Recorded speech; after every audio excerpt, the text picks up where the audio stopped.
Прошло 3 месяца со дня январских событий. У общества очень много вопросов, на которые власти до сих пор не дали ответа.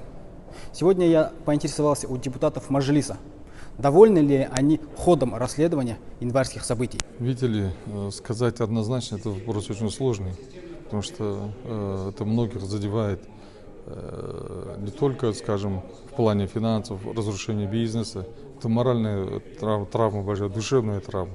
Поэтому я считаю, что нужно в каждом вопросе разбираться очень серьезно и досконально, чтобы не обидеть или, скажем, невиновных лиц, чтобы не привлекали и не пострадали невиновные лица.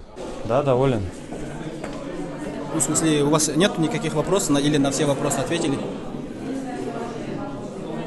А какие были вопросы? Ну, допустим, Вопросы появляются по ходу дела. Допустим, есть вопрос у правозащитников по списку погибших. Почему не публикуется список? Я думаю, что списки опубликуют рано или поздно. Это такой очень щепетильный вопрос. К нему нужно подойти не торопясь, потому что погибли наши граждане и с той, и с другой стороны. Вот. А благодаря, в кавычках, кому они погибли, вот в этом нужно разобраться. Вот. На желтоксанские события 1986 года, мы знаем, почти 30 лет ушло, чтобы разобраться. Вот. История имеет же определенные витки, поэтому нужно тут подождать. И я хотел бы воздержаться от скороспешных таких выводов. Вот. Но выводы будут сделаны, я уверен в этом. Я общался с Генпрокуратурой, вот, с МВД, выводы будут. Когда? Думаю, в ближайшее время. Сроки назвали? Неделю, месяц? Год? Ну, я думаю, что неделю и не месяц. Ну, через какое-то время будут выводы сделаны. В смысле, больше месяца имеете в виду? Я думаю, на мой взгляд, что да. Здесь торопиться не нужно. Да. Еще пару вопросов. Потому что не все так там, как хотелось бы. Да? Как хотелось бы, как? Ну, как нам хотелось бы всем. Вам, мне. В смысле, не все так, как сейчас думает общество? Немного другой сценарий? Ну, у каждой же монеты есть две медали. Вот. Не секрет же, что больше половины оружия на руках. Поэтому здесь нужно не торопиться.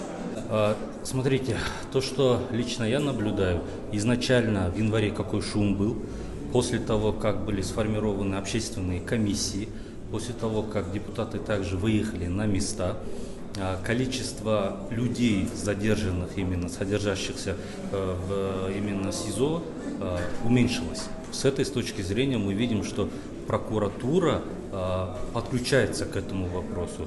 Были нарекания в прошлый раз у наших коллег, кто глубоко занимался этим вопросом, именно к прокуратуре некоторых регионов, если не ошибаюсь, там ВКО, в Актюбинскую область. Но в целом, то, что я вижу, профильно и коллеги наши депутаты, и в принципе прокуратура глубоко занимается, в целом, можно сказать, удовлетворен работой. Спасибо. Я как представитель общественности могу вам сказать, мы все хотим знать истинные имена. Все об этом говорят на кухнях, а нужна определенность. Когда будет проводиться следующее заседание парламента по данному вопросу?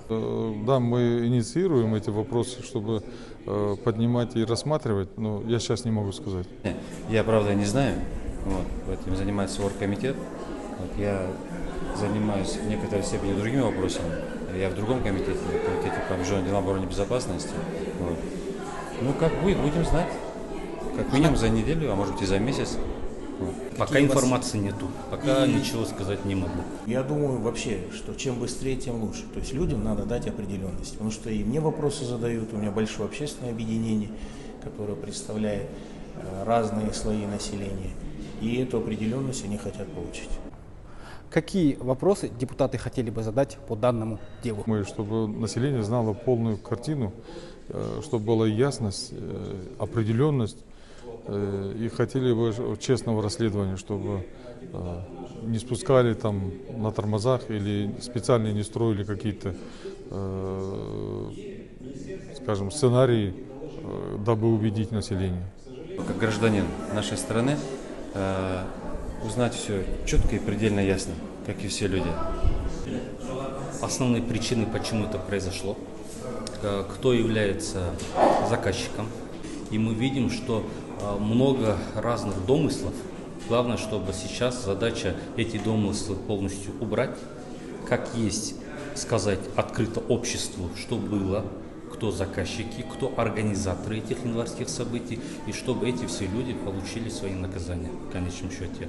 И истинные имена, и кто был действительно задействован, и не вторые, третьи эшелоны, а организаторов